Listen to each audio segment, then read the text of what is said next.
to check. Hey there! Boy, that's really strange. That's a first. My audio decided not to work. Hey there, everybody! Let me take that from the top. No, it's not just you, Andrew. Sorry about that. I had a weird bit of snafu there with the audio. So, that's odd. I'm going to do a thing here real quick. I promise I will be right back. Everybody hang tight. I just want to have a fresh start. That way I can clip off all of this for the video. I will be right back in just like 10 seconds.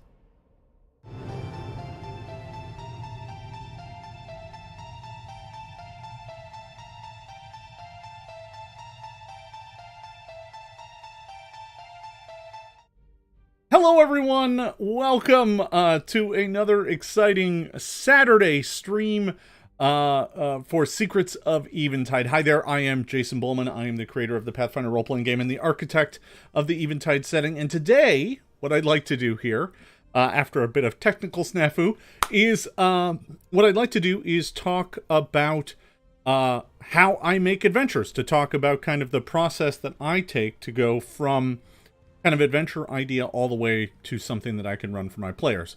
There's a lot of different ways you can approach this particular topic. I've seen many folks chat about this over time. This is the way that works best for me and gives me the best results. You may have a different method that you prefer, and that's perfectly fine. What I'm saying is I'm not trying to propose this as the one true way to create a fun and engaging adventure. In fact, there are many ways. You can start with the map. You can start with a cool encounter. You can start with a nugget based on the characters' backstories. Like I said, plenty of ways that you can start the creative process, but this is the one that works best for me. So I'm going to jump right into it because I have another stream following this one, and we had a bit of a technical problem here at the start, so let me just get straight to it. So I want to make sure we save some time for Q&A at the end. So, to start, when I am building on an adventure, and the reason why this is forefront in my mind right now is because I'm in the middle of building and creating the second level of the tower underneath Wolfren's crumbling wizard tower in the middle of Wormbone. I'm building that second layer now, which includes the library and the laboratory. So while I'm making that, I'm thinking a lot about story structure and how I want this next piece to go, because I spent a great deal of time kind of figuring out the pacing for the first kind of floor with all of its various rooms. For this one, I wanted to make sure that I took a very deliberative approach and made sure that I did due diligence. So the first thing that I do is I kind of look at the story I'm trying to tell, right? What is the overall objective for the campaign plotline for this piece of the story? And in the case of this, I'm trying to reach the kind of conclusion of this first round of exploration. The adventure thus far has been kind of all dungeon exploration all the time. We're going to have a little bit of city shopping and stuff like that between these first two pieces, but not true city exploration, not really going out and dealing with NPCs. So it's pretty much all dungeon exploration here, which gives the players kind of rails to allow them to figure out their characters and stuff like that, which is something I like in an introductory adventure. So we're trying to wrap this up, but we also need to make sure that we set the stage for the rest of the adventure, because this first piece is really just the introduction to the whole 4-part adventure, right? By the end of this, the goal becomes apparent, and then the final 3 pieces become making that goal happen. And that is obviously a big challenge, but it is something that the players can, accomplish. So the way that this whole thing kind of starts out is, they finished up the first floor of the tower. They got the key that takes them down to the second floor. And by the way, heavy spoilers for the first part of this adventure. So if you haven't familiarized yourself with it, what are you doing here?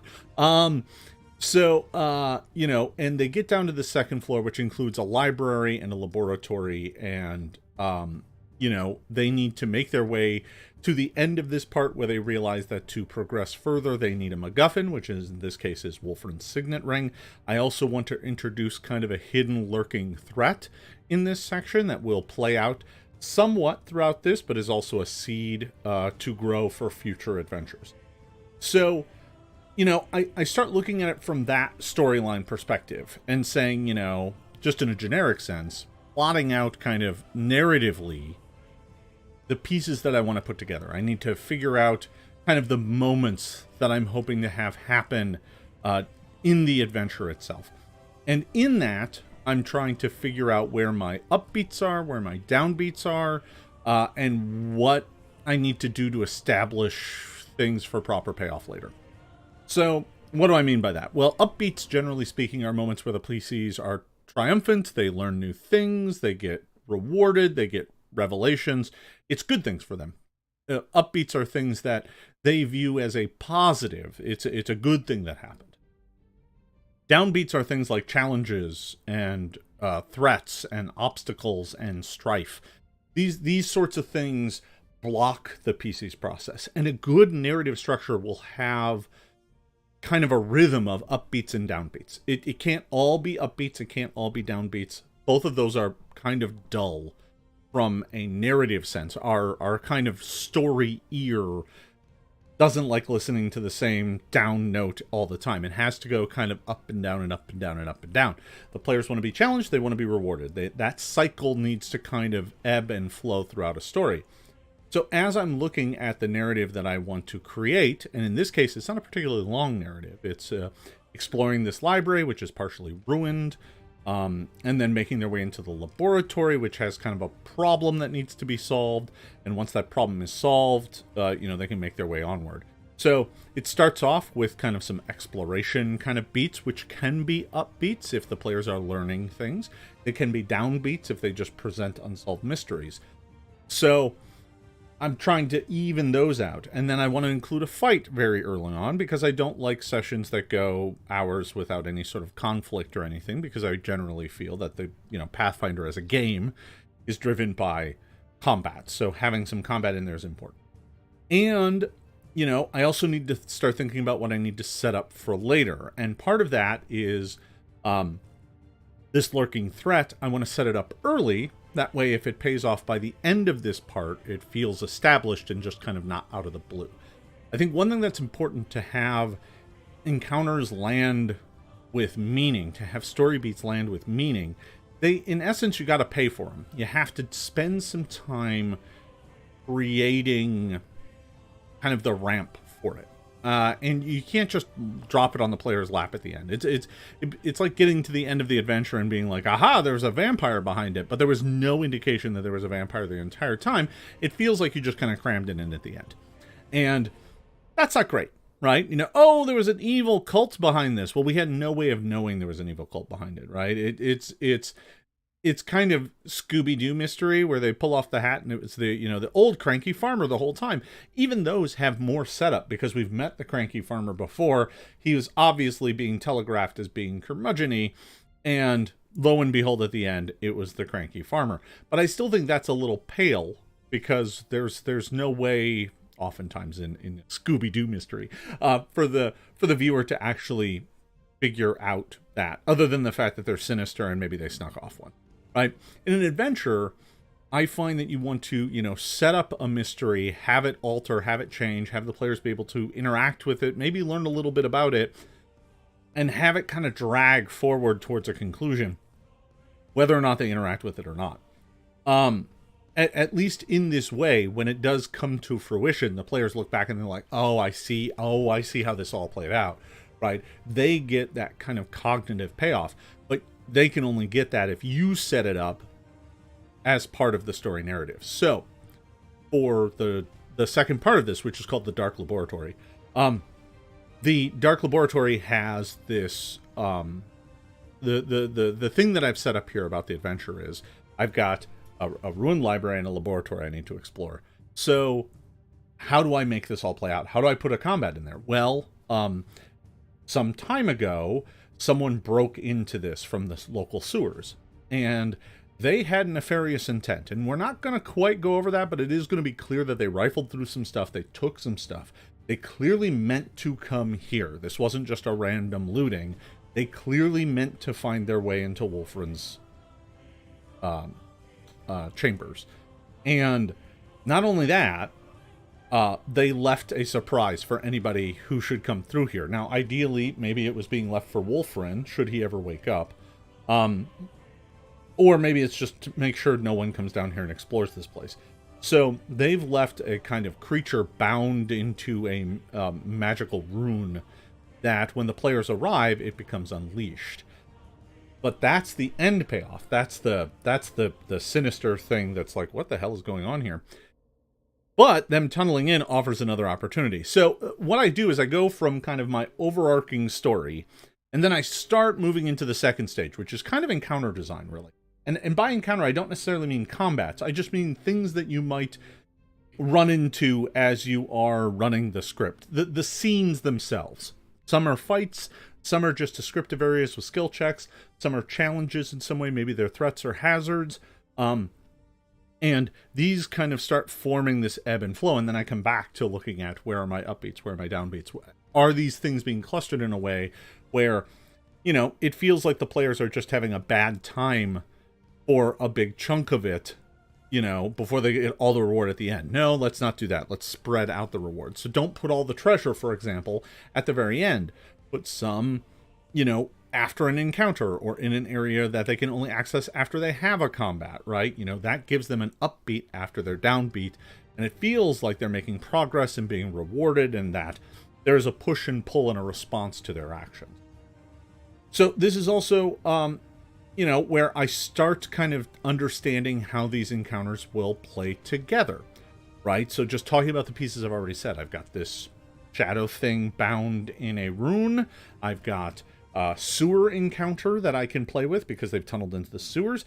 Do I want those right back to back? Probably not. So, you know, I start putting together diagrams, and it starts off as almost just kind of a bubble diagram of like, these are how these things relate. I want to make sure there's space between these two, so let me put another thing in there. You know, so one of the things that you can do is you can, you know, start treating it like a flow diagram.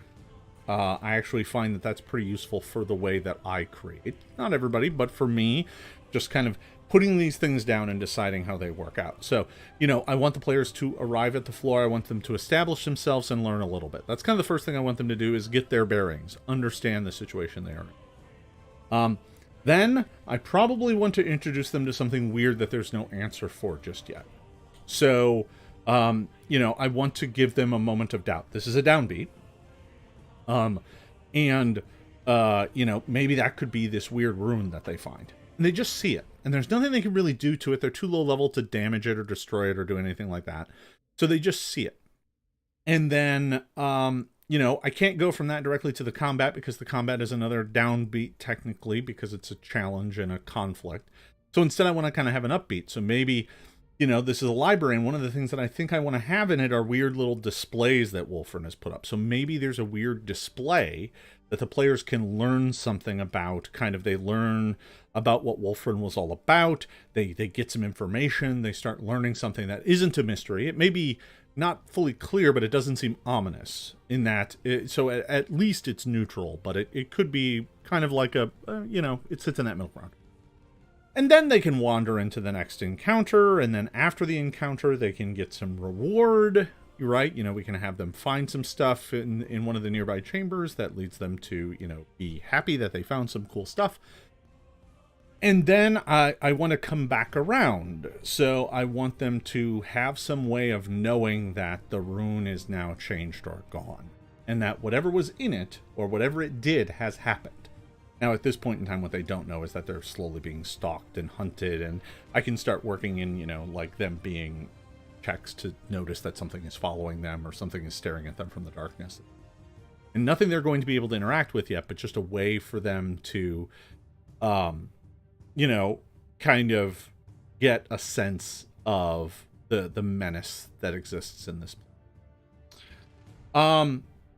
So that's encounter design. And this is also where you're going to start interacting with the encounter building rules. So I start picking out monsters and realizing, okay, I need this many. And that's going to dictate things to come, because you notice the one thing I haven't talked about yet is mapping. Because mapping, for me, tends to come almost at the end. I need to have a sense of my entire encounter outline and my scripting and what my encounters are going to be before I can draw a map. Some people work this in reverse, right? You know, and as I said, there's no 100% right way to do this. You can start with the map and use the map to inspire how these relationships go, and kind of use the map to dictate how some of these things play out. I find for my adventure design technique that is too constraining. It gets in the way of some ideas, or it makes me have to play with them in a way that isn't quite what I'm hoping to get. So I where I tend to sit is, let me design what story I'm trying to tell, and the map can suit that. And then I can add additional things to it to make it feel more natural and organic, right? I think the main thing that people go for when they start with a map is that, well, the map is what the map is. So if there's rooms that are just empty that no one's using because they don't serve the story purpose, that's fine and natural, because there should be empty rooms in a dungeon. There should be places where there aren't dangers. There shouldn't be a thing around every corner. Now, in the first floor of this tower, that's kind of how it was, right? There was, in fact, a thing around every corner. In the second floor here, I want to make sure I give it some breathing room and some spaces that are just kind of empty, or there isn't a lot going on there. There's things you could do maybe, but there isn't like ways for characters to lose hit points unless they're, making dumb decisions, which, with these groups, you never know. So once I've kind of got my encounters kind of organizationally set and I have their relationships kind of worked out, the next phase for me is to diagram them all out and then slowly start transforming that into a map. And my mapping process starts out really rough. If I'm doing it on Roll20 or something using my map tiles, I'll just start throwing down floor tiles and using them to kind of create spaces. And then I'll start linking those spaces with corridor pieces and slowly start filling in details, right? It starts really rough using the tools that I have. If I'm doing it on paper, I may start, or in these days, it's more often in Photoshop with my drawing tablet. I'll start with a layer that's just organizational bubbles of like, this is where I want the things to go, and then I'll bring up another layer, lay that on top, and start drawing in, room structure and diagrams from that. I these days, I almost always work in a medium where I can easily change, erase, move, and mutate things.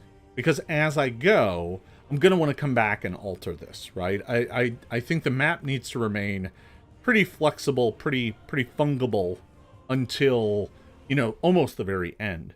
I have to admit, with the first floor of the dungeon, I was making changes to the map between each session, right? Because I was taking things out or adding things or changing the layout and diagram of things to better reflect the encounters that I was trying to put in those rooms. So having some amount of flexibility there, especially when you're just a home GM and, the players, they don't know if it changed 5 minutes before the game started or if you had it planned 4 months ago. They can't tell the difference. So, that tends to be kind of where I start. And from that kind of loose stuff, I start building kind of interesting spaces. And this is kind of hard to define. I find that interesting spaces in an RPG space, it's real easy to end up with maps that are just boxes after boxes after boxes, right? Here's a box, and what's behind, how do these boxes relate to each other? Well, there's a 5-foot wide corridor that goes from box to box. I'm talking mostly about dungeon design, but frankly, this applies to almost any map making process, right? Even if you're doing encounters in a forest, you're still doing kind of clearing path, right? If you're in the mountains, it's, treacherous ravine to open cliff face crawl to flat space where, what a surprise, there's a fight because there's enough room to do it. So, I think for me to keep these things interesting, to design interesting spaces means, first of all, breaking up boxes. There's some of it you can't get away from, and I'm not even saying you should, but I'm saying you can alter it to not just be a rectangle. Anything other than just a rectangle is better. But it goes beyond that too, especially because I oftentimes like to think in 3 dimensions. I think part of this is, I have a degree in architecture, so I immediately start going to kind of, how can this be interesting, not just from a flat plane, but how can it be interesting vertically as well? Does it have a vaulted ceiling? Does it have a floor that changes height?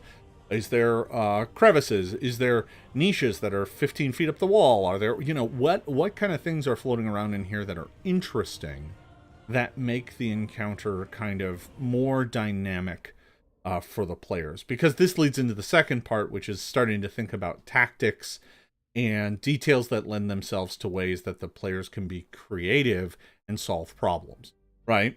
Oh, cool, this is a room with bookcases. Well, are the bookcases built into the wall, or are some of them freestanding? Can they be pulled over? What's the check for that look like? And I start jotting down notes because, the last thing I do is actually the full scripting. I haven't even started that yet, right? I mean, I'm honestly running a game in, 5 days, set on stuff that's only half created right now. And I won't need all of it for the first one, which is good, because I only have X number of hours of the day to get it ready. And honestly, I may end up running early parts of it with a much looser script than what you all will see as patrons. I'm gonna show you. I have some examples here that I want to walk through here in a bit. But I also have a real fun little surprise I want to share with everybody who's here, which frankly, it's pretty light here today. This is one of the lightest streams I've had. But, I'm sure folks will come and check this out later. So, after I've built and designed spaces, I then look at the map and make sure everything has room to breathe. I think sometimes maps get overly constrained by the shape of the piece of paper, right? And it's like, oh, well, cram everything into every available space. I don't know that you need to do that. I prefer to leave some dead spaces here and there. And obviously the first floor of this didn't really do much of that, but it did a little. The second floor here in Wolfren's Fate is going to be doing a little more of that, where, it's like, yeah, there's some space that just isn't. That's okay. These two maps are the same footprint in terms of total number of squares, but, this one utilizes kind of some less space. But, giving things space to breathe and making it so that the players don't automatically assume, oh, there must be another room back there because a chunk of the map is dead. No, sometimes there is no room there, and that's okay. And also making sure that the spaces are big enough, right? I think one of the classic kind of blunders in adventure design is being like, oh, there's 4 ogres in this room. Okay, well, cool. How big's the room? 25 by 25 feet. Okay. Well, if you have 4 ogres in that room, that means you've got a 5-foot walkway going around the outside edge on 2 sides, and the rest of the room is taken up by ogre. There's no more room for player characters or combat or maneuvering. You have picked a room that is too small. And in some cases that can be literally too small. It's the 10-foot by 10-foot room, and there's a huge creature in there. No, there isn't. He can't fit in there. He may live in there. Is that his coffin? That's all that can be in that room is that creature. And then sometimes that's funny, right? It's, oh, what's in there? A gelatinous cube. How big's the room? 10 by 10. How big's the gelatinous cube? 10 by 10. Oh, so it's gelatinous cube mold is what you're saying. That was the mold that they poured it into. So, giving things space, making sure that there's enough room for folks to maneuver, for folks to kind of run around and do interesting things is really important, especially in Pathfinder 2nd Edition, right? I think this is a game that, by its very nature, has a lot of movement-based tactics built into it. So if you're not giving enough space, the players can't really fully utilize their characters. And lastly, when mapping, I also like to just kind of consider the chaos of the players, right? And sometimes this is about your group, but, and this comes down to, like, what zany, bizarre things are they going to try and do, right? And you don't always have to plan for that. You can just ad-lib a lot of that. But if you've got somebody who has a predilection for X, Y, or Z, planning for that, probably going to pay dividends, right? If you've got a character who's a pyromaniac, I'm not saying that means every bad guy should be wearing, asbestos pajamas. But, if they are in the kitchen and, the pyromaniac's in there and it's a kitchen, and that means there's probably a bucket of soap water or something somewhere nearby, knowing that exists, and being like, yep, I know that's in there, and this is where it is on the map, I'll add it to my description so that the players aren't surprised when the bad guy who they light on fire goes and dumps the bucket of water over the head. Or, conversely, when the pyromaniac lights one of the other players on fire, they can use it. Things like that, I think are important to kind of make some notes about, make some understanding about, and kind of plan out for the future. So from there, I tend to move into the scripting. And the scripting, honestly, the building the adventure part, the very beginning where I talk about the overall goals, that I may actually type out very early, just because that's kind of the overall through line. I'll probably have to go back and make adjustments on it, but it does tend to be the through line. So, for example, I kind of already have this for the Dark Laboratory, and that flows directly into encounter design, which at their start ends up being nothing more than bullet points. So it kind of looks like this. And let's see, up here over here. So as you can see here, what I've got is kind of the setup, the Dark Laboratory kind of overall outline, brief discussion about what I'm trying to do with the adventure, and then a list of the kind of encounters. So I know I want some giant rats, and 4 of them is a good encounter for first level characters. I'm going to put a brown mold colony somewhere near the exit to kind of guide and channel the players.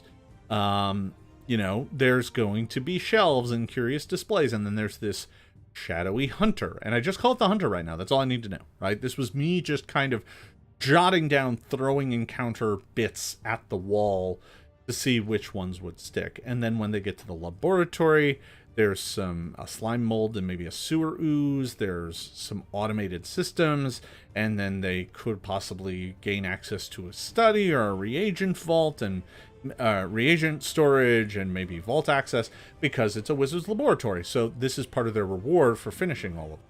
So, I'm not sure how all of this plays out just yet, because some of it will not happen until scripting, and some of it will not happen until I get deeper in. But that is enough to start building a map.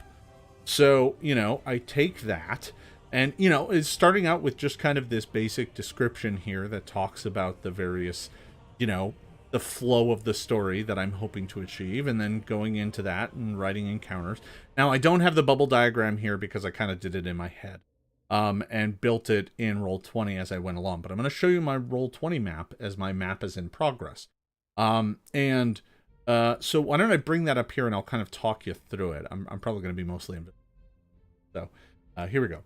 So this is the Roll20 map. And you can see down in the lower left corner is the staircase. Now, the staircase is mapped to the previous floor kind of exactly. And I also, while I was there, grabbed the elevator, and I grabbed both those pieces in Roll20 and then moved them to the other map, or moved them. That way they would have the exact same relationship to each other. That way, if you stack the 2 maps on top of each other, the staircase and the elevator, both things that go from one floor to another, line up. This is an architect thing in me that just drives me nuts whenever I look at a map and I'm like, oh, cool, there's 2 staircases to get from floor to floor. And they're built in a way that's like, they don't have the same relationship to one another. Does one of them jog or something? I don't know what's going on. So anyway, so you've got, if you look straight across from the staircase, you get to the elevator, and then you go into the library itself. Now, this library is pretty big. You can see a lot of bookcases crammed into the walls already. I don't think I'm done here. I haven't obviously put down anything on the floor plan itself, although I did start building these kind of brown mold colonies, which I'm currently just kind of representing with these giant fungus patches. And you'll notice that I place them in such a way that it funnels the group to the back chamber. That way they can come back around and not have to walk through the mold. I think this may be enough to get the players to kind of follow the encounter flow that I want, while still making it feel like it's their choice, because going through the mold is very dangerous. But who knows? Some groups might say, screw it, and decide to try and go through the mold anyway and just shortcut and miss the stuff at the end. I'm not sure. We'll see. But I am thinking that whatever symbol I'm going to do for the hunter is probably going to be kind of right in the middle of the library, just south of the mold colony, on the floor. Because if I put it there, The players can see it as they make their way into the library. And then when they cross back around on the other side, they can look over the mold and notice that it's... And that's going to be important. I don't want to put it right at the beginning because then they may not see that anything about it has changed. But if I put it close, if I kind of put it centrally, when they make it to the north end and then make their way back, they can notice that it's... So you notice here up on the on the top left, so the northwest corner of the map, there is the part that is collapsed, where whatever villains tunneled in here managed to make their entrance. This area will be overrun with giant rats that I can have kind of nesting in various spots, and those will come out and fight the PCs. Now, this is, I would say that of detail, almost all of my floors and walls are down here, but my detail here is still very, very, very light. There will be a lot more on this map by the time I'm done. There'll be chairs. I'll probably do some original drawings for this. I actually have an original piece I want to show all of you here in just a bit, because I'm very excited about it.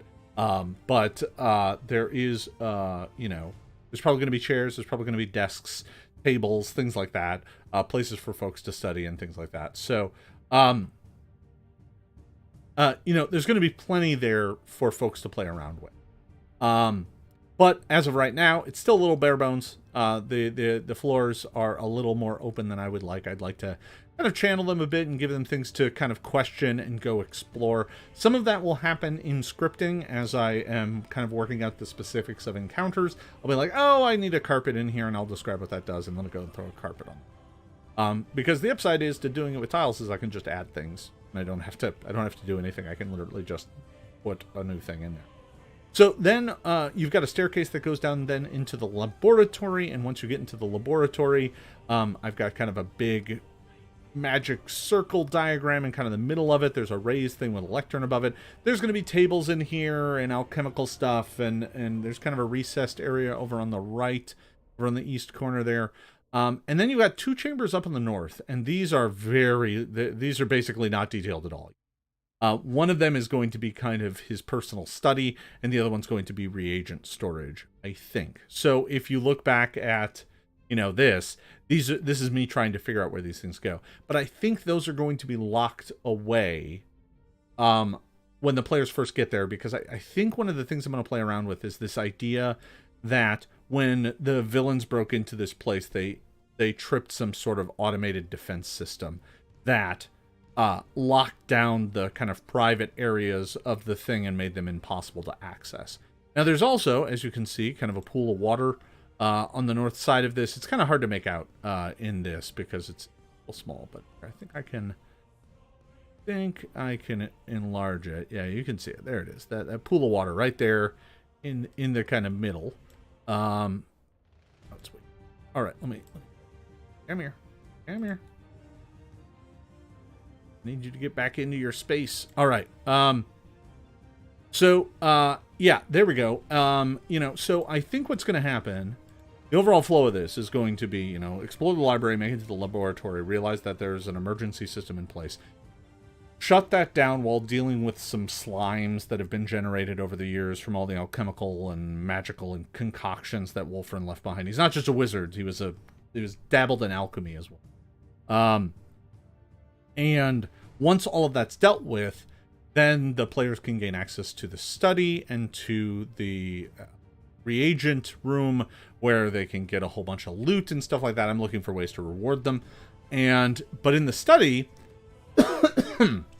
most importantly, the study also contains a way to allow them to get vault access. Now, they can't go anywhere in the vault just yet because the way deeper into the vault will be blocked by a barrier that they need Wolfren's signet ring to bypass. But I want them to, once they're done, I want them to explore these chambers and then realize that there's one more thing for them to explore, and this will kind of bring fully part one of Wolfren's fate to a close, and that is to go and look through this barrier and realize that Wolfren is perhaps not dead. But they can't get to him yet, not without his signet ring. So, I mentioned this. This is really cool. I want to show you this. I'm really excited about this. So I'm going to bring back up the map here for a second. And as I mentioned, there's this pool, right? So I decided to create an animated GIF of the pool draining, stairs appearing, and a door appearing in my blue map style. A non-looping GIF that you can drop into your map and have this effect occur when the players do their thing. One of the things I love about blue maps is they look like, you know, kind of old school dungeon maps. But because of technology, I can animate things and create kind of cool, interesting things. So at first it just looks like a pool of water. There's not much in it.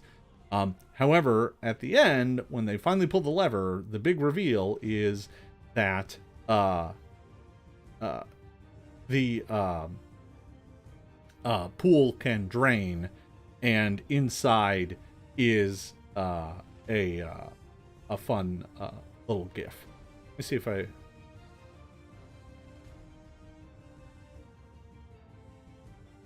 Oh, I could have sworn I put it in here. Must have... Okay, I'm going to add it here real quick. Oh, no, there it is. Okay, no, it's there. Sorry. I just saw it. It was just hiding at the top of my scroll list. So here it is. I'm gonna move off to the side here. This is pretty cool. I like it quite a bit. Here, take a peek.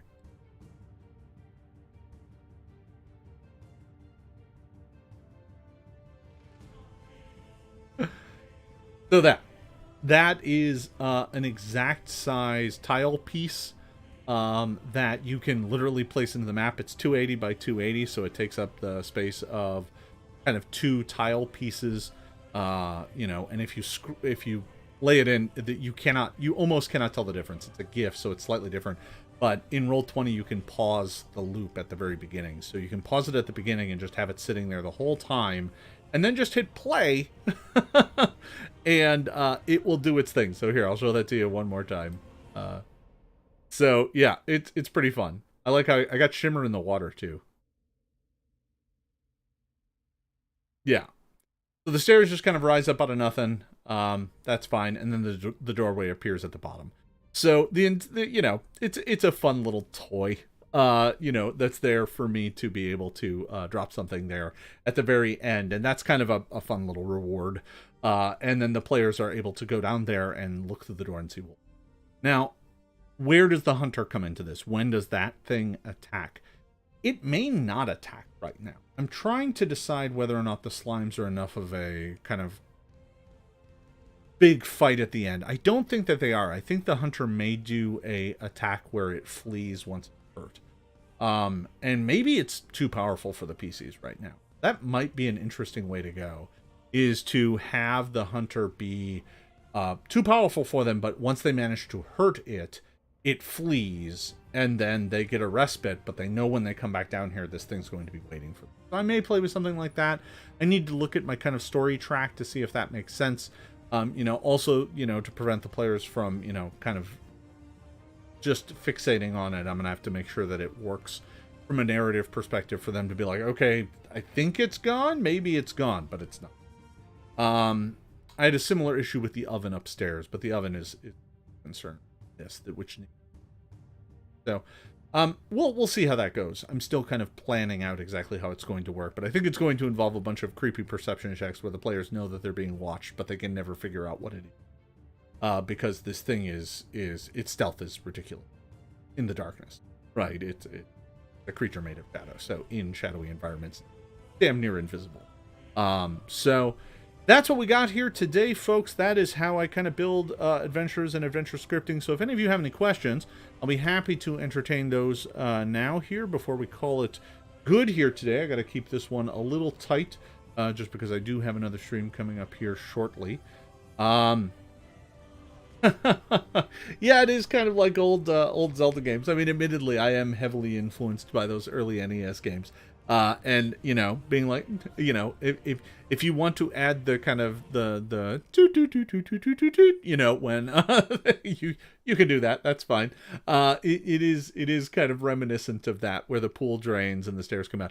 I'm a sucker for, I am such a sucker for those sort of classic kind of dungeon tropes, dungeon tricks. I think they are ridiculously fun. And I mean, come on. Look at it. Look at it. Look at that. The water drains. The water drains. On a line drawing. Actually, it's one of the things that's really nice is that because I save all of my drawings as multi-layer Photoshop drawings, I'm able to kind of easily tease the pieces apart and do things like that with them. Not in all cases. I had to kind of build that staircase from scratch. But it didn't take particularly long. So, you know, little fun things like that. I do enjoy doing them. I think they add a lot to the game, but, you know, maybe that's just my sense of old school nostalgia coming through.